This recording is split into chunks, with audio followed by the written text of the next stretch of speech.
میں Kirti Sharma, hidden eyes news Delhi سے. ہمارے رپورٹر مدثر خان کی چیف سیکرٹری صاحب ہیڈ کر رہے ہیں اور دوسرے بھی لوگ ایڈمنسٹریٹو سیکرٹری صاحب بھی، تاکہ یہ بھی اپنے قوم کو اپنے ریڈی. سب سے پہلے میں آپ سب میڈیا حضرات کا تہہ دل سے شکریہ ادا کرتا ہوں جو ہمارے جائز مطالبات کو اعلیٰ حکام تک پہنچانے میں ایک اہم کردار ادا کر دیتے ہیں. آج جو یہاں پہ آل جے اینڈ کے NYC امپلائیز کی پریس کانفرنس ہو رہی ہے، اس پریس کانفرنس کا صرف یہی مقصد ہے کہ جو ہمارے جائز مطالبات ہیں وہ اعلیٰ حکام تک پہنچے اور ان پر غور و فکر کر کے ایک حتمی فیصلہ آ جائے.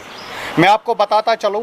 جو NYC ایسوسیشن ہے جو فریم کی گئی 2010 میں، جب NYC کی اپوائنٹمنٹ 2010 میں ہوئی، ہم لوگوں کو باضابطہ سلیکشن پروسیس کے تحت لگایا گیا اور ڈپیوٹ کیا گیا ڈفرینٹ ڈپارٹمنٹس میں، جہاں ہم سے بخوبی کام لیا جاتا ہے. آپ کو بتاتا چلوں کہ ہم لوگ اس وقت اور اس وقت سے لے کر آج اس وقت تک کم سے کم 14 ڈپارٹمنٹس میں کام کر رہے ہیں. ہمارا کام ریمارکیبل ہے، ہم ایکسپیرینسڈ ہے، ہم کوالیفائڈ ہے، ہمارے پاس ایبلٹی ہے، ہمارے پاس پوٹینشیل ہے. یہ سب دیکھ کر ہمارے حال ہی میں جموں میں ملاقات لیفٹیننٹ گورنر سے ہوئے، ان سے بات ہم نے کی اور انہوں نے ہمیں آشواسن دیا، ہمیں ایشور کیا کہ آپ کا مسئلہ جو ہے وہ لیجیٹیمیٹ ہے، وہ آپ کا جینون مسئلہ ہے، اس کو ہم ون ٹائم سولوشن کریں گے. تو آپ کو بتاتا چلوں، اگر ہم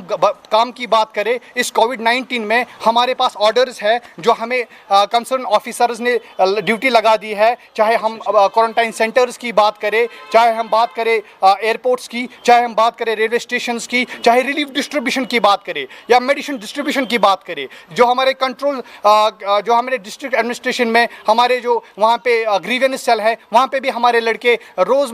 لوگوں کی ڈیمانڈیں گریونس کو جانتے ہیں، اس کو ریڈریس کراتے ہیں. الغرض مجھے یہی کہنے کا ہے کہ ہمارے ساتھ بہت ناانصافی ہوئی ہے. ابھی تک کوئی ٹھوس قدم نہیں اٹھائے گئے ہیں جسے ہمارا مسئلہ جو قریباً ایک دہائی سے چلا آ رہا ہے، اس میں کوئی ٹھوس فیصلہ نہیں لیا گیا ہے. ہماری جو NYC ایسوسیشن ہے، آپ جانتے ہیں کہ اس ایسوسیشن نے کتنی محنت کر کے اور کتنا کام کیا ہے، اور اس کام کو مد نظر رکھتے ہوئے گورنمنٹ کو ایک کمپریہنسو پالیسی بنانی چاہیے. ہم کو انڈلج کیا گیا تھا 520 میں، اور 520 میں انڈلج کر کے ہمارے ساتھ ناانصافی کی گئی تھی، کیونکہ ہم کوالیفائڈ یوتھ ہے، ہمارے پاس کوالیفیکیشن ہے، ہمارے پاس ایکسپیرینس ہے، ہمارے پاس ایبلٹی ہے، ہمارے پاس پوٹینشیل ہے، لیکن ہمیں اس SRO میں انڈلج کیا گیا ہے جس SRO میں نہ کوئی کریشن پوسٹ کے اگینسٹ ریگولیشن پالیسی ہے، نہ کچھ میڈیکل الاؤنسز ہے. ہم حال ہی میں لیفٹیننٹ گورنر صاحب نے ایک میٹنگ، اس میں کمیٹی تشکیل کی تھی، جس میٹنگ میں ہمارے چیف سیکرٹری صاحب جو BR سبرمنیم صاحب ہے، ان کی قیادت میں میٹنگ فریم کی گئی تھی، کمیٹی فریم کی گئی تھی، اور اس کمیٹی نے ابھی تک کوئی ایسی میٹنگ کنوین نہیں کی کہ ایک ٹھوس فیصلہ ان NYCs کے ہت میں لیا جائے. اور آپ کو بتاتا چلوں، اسی دن اور ایک کمیٹی فریم کی گئی تھی جو SRO 202 کے لیے فریم کی گئی تھی، اور اس میں پبلک ڈومین میں ان کا فیصلہ آ چکا ہے. اس کا ہم تہہ دل سے ویلکم کر رہے ہیں. ساتھ ساتھ آپ کو یہ بھی بتاتا چلوں، جموں کشمیر اور لداخ یونین ٹیریٹری میں ہمارے لڑکے کونے کونے میں کام کر رہے ہیں. غرض ان کو میں خالی ہم زبانی نہیں بول رہے، ان کے ہت میں ہمارے ڈسٹرکٹ کمشنر صاحب نے ایک اپریسیشن لیٹرز بھی دے دیے ہیں جو میرے پاس اس وقت موجود ہے. آپ دیکھ سکتے ہیں کہ ہم لوگ کتنے ڈیڈیکیٹڈ ہیں. ہم ڈیڈیکیشن کے ساتھ اس کووڈ-19 سے بھی لڑ رہے ہیں، اپنے جان کو جوخم میں ڈال کر. نہ انشورنس کور ہمارے پاس ہے، نہ کوئی پرماننٹ پالیسی ہمارے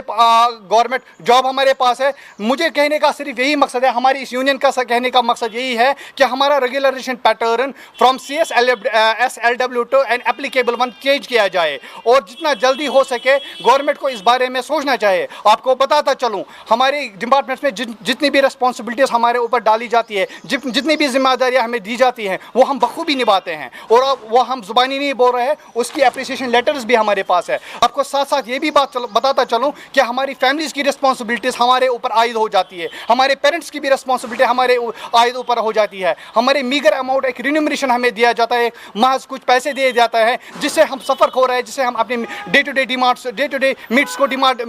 کو میٹ نہیں کر پا رہے ہیں. الغرض یہی کہنے کا ہے کہ جتنا جلدی ہو سکے ہمارے اس گورنمنٹ کو، ہمارے LG صاحب کو اور آنریبل جتندر صاحب کو، PMO صاحب کو میں پرزور اپیل کرتا ہوں کہ برائے مہربانی اس یوتھ کی طرف دیکھا جائے، ایک حتمی فیصلہ لیا جائے، تاکہ یہ یوتھ جو فرسٹریشن، ڈپریشن، سٹریس، انیگزٹی ان چیزوں کا شکار ہو چکا ہے، میں برائے مہربانی اس پہ آپ نظر ثانی کر کے جلد از جلد کوئی نہ کوئی فیصلہ ان کے حق میں سنایا جائے.